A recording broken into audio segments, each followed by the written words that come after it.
Tell us what you feel is the lieutenant governor's job, according to the Constitution and according to you.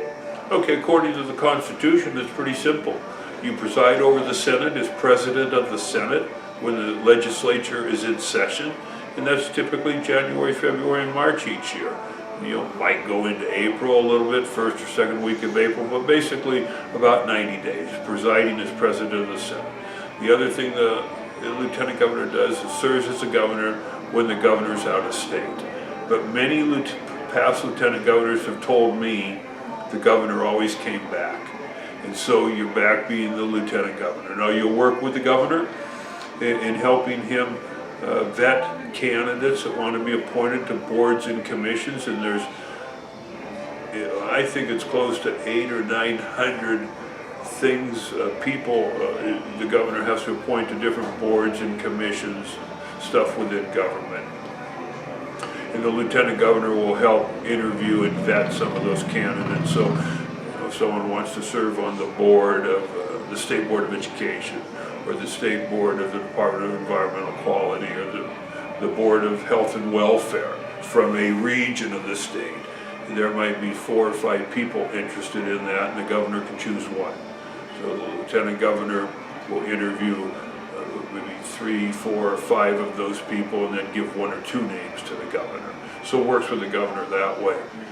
But the lieutenant governor can also work on other things that are important to the lieutenant governor. And one of the things that some of the previous lieutenant governors have worked on has been economic development. It's a big thing in Idaho. And so it is one of my platforms, one of my planks in my platform, because I have my own platform. I'm running on a platform that consists of 4 planks: education, economic development, natural resources, and quality, affordable, accessible health care. And so on the economic development side of things, in the growth in Idaho, I think it's important to be a pro-business, a pro-economic growth person, and I think that goes hand in hand with education. And we mentioned earlier in this interview about the fastest growing state in the country. You know, what people want to know when they come to Idaho, they never ask, hey, do you have any good golfing? Do you have any good skiing, snow or water? Do you have any good hunting? Do you have any good fishing? Do you have any good bike riding? Do you have any good hiking? Do you have any good camping? Well, we've got the best. Why do you think everyone wants to come to Idaho? The quality of life is like no other state in this country. They want to know 2 things. What's the education system like? Because our families, our employees that are coming to Idaho are going to be putting their kids in your education system. Whether that's private school, public charter, traditional public, they want to know the education system. Then they also want to know about the quality in the education of a workforce they're going to need to hire.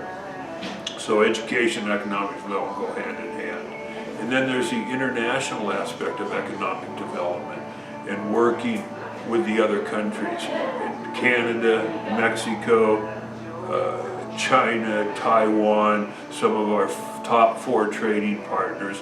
The ag industry in Idaho is a huge part of the Idaho economy. In fact, last year the dairy industry had a 10% increase in 1 year in their exports of dairy products to China. So do you want a lieutenant governor candidate that's got a relationship with just one of those countries? And one of my opponents in the lieutenant governor race is promoting one country. And it says Taiwan, he's got all these connections to Taiwan. Well, I can tell you, and I think most people that might watch this interview will realize, Taiwan and China are not best friends at all. They don't quite get along very well. And so there's a big concern about alienating one country because of your too close of a relationship with another country.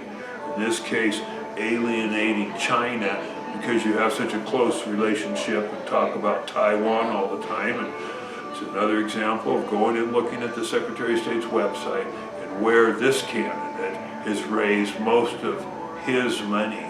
And it's from people of Taiwanese descent that live in the United States. It's like, what is the deal there? Why so connected to Taiwan? It makes me a little nervous.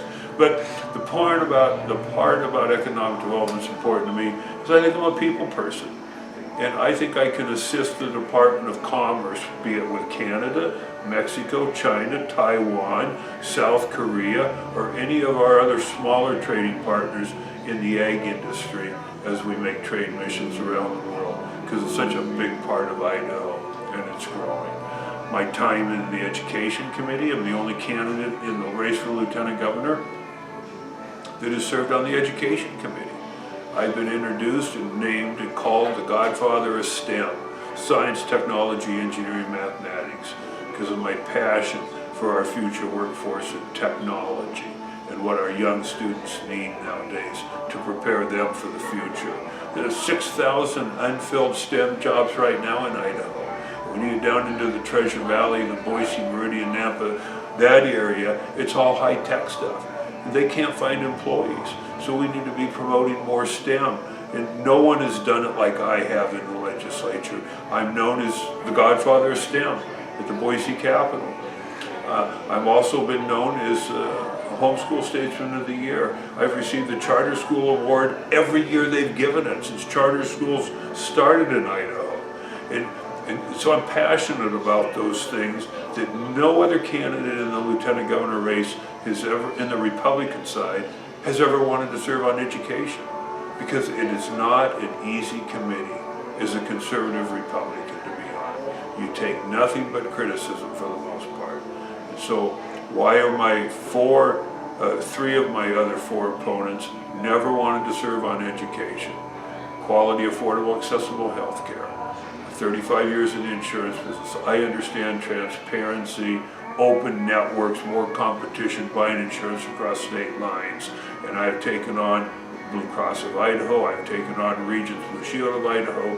Why don't we have more accessibility, more affordable, more transparency in healthcare costs? I feel that I'm the best person in that regard. And natural resources. There's only two natives in the race of the five of us in the Republican primary. I'm a native of Idaho. I understand natural resources.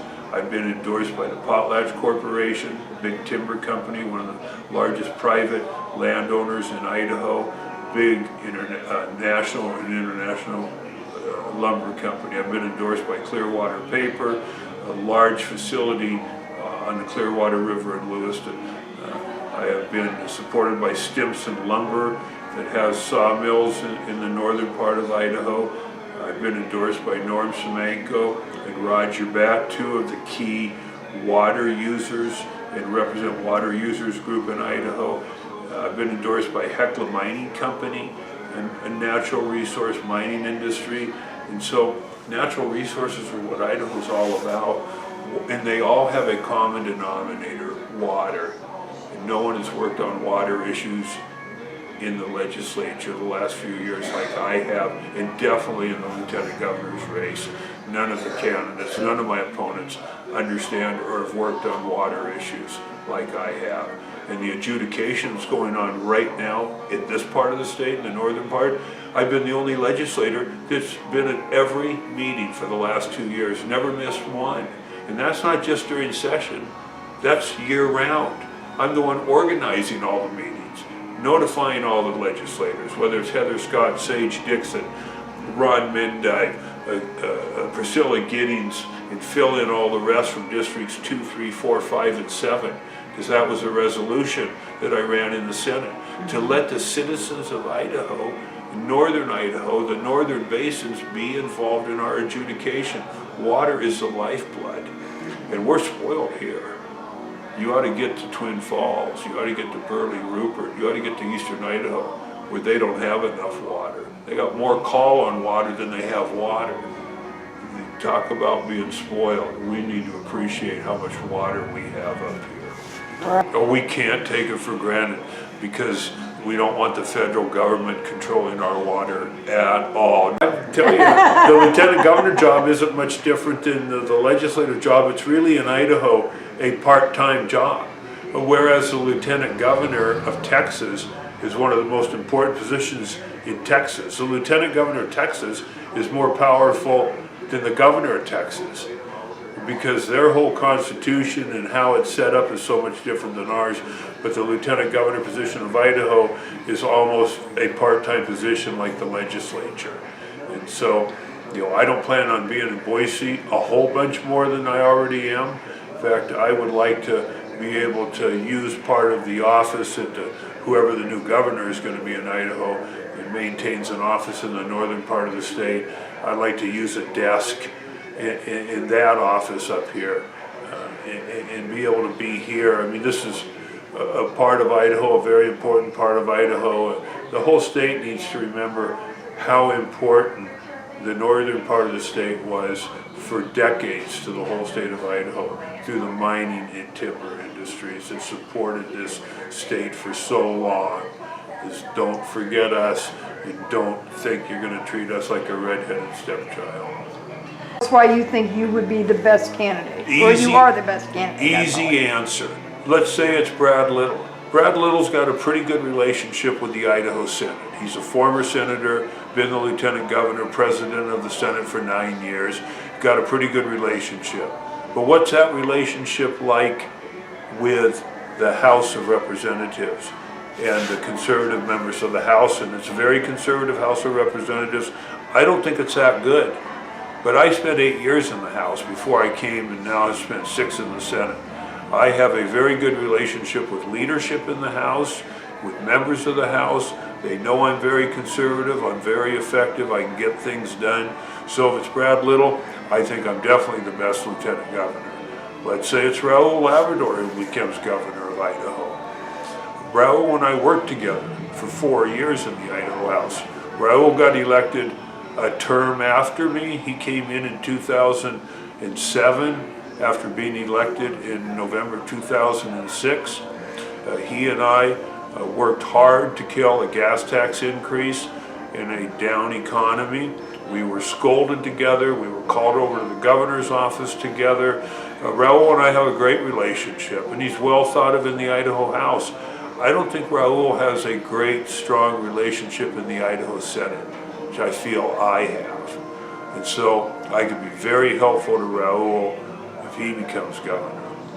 And by chance, Tommy Alquist becomes governor of Idaho. He has no relationship with either side, the House or the Senate. And I have the great relationship with both sides, having served 8 years in the House and now 6 years in the Senate, my good conservative, proven effective record. So I think the choice is clear. Idaho needs Nonini. I like that. Idaho needs Nonini. The choice is clear. Now, there'll be some people who disagree. I get that. But I just think that if you look at the voting records, what I say, you do a little research about my opponents, not conservative, or they make up a little fibs about their voting records, or, voted against the NRA and guns on campus. That's public record. The voters can look it up. 2011, House Bill 222. Easy one to remember. Guns, 22s, 222. And see how one of my opponents voted against the NRA. Sided with all the Democrats and the most moderate members of the Idaho House to vote no. Or House Bill 654, bill number. I sponsored it. Took me 2 years. First state in the country. Pro-life. Coercion of abortion, a felony. We beat Georgia. Georgia did it 2 years after us. That's why I've received the endorsement last week of Idaho Chooses Life, who's endorsed me because of my pro-life. That's why Russ Fulcher and I are the only 2 members in these races right now for Congress or Lieutenant Governor, or for that matter, Governor, that have received the Friend of Life Award from Idaho Chooses Life because of Russ and my record and what we worked on. So, proud of that.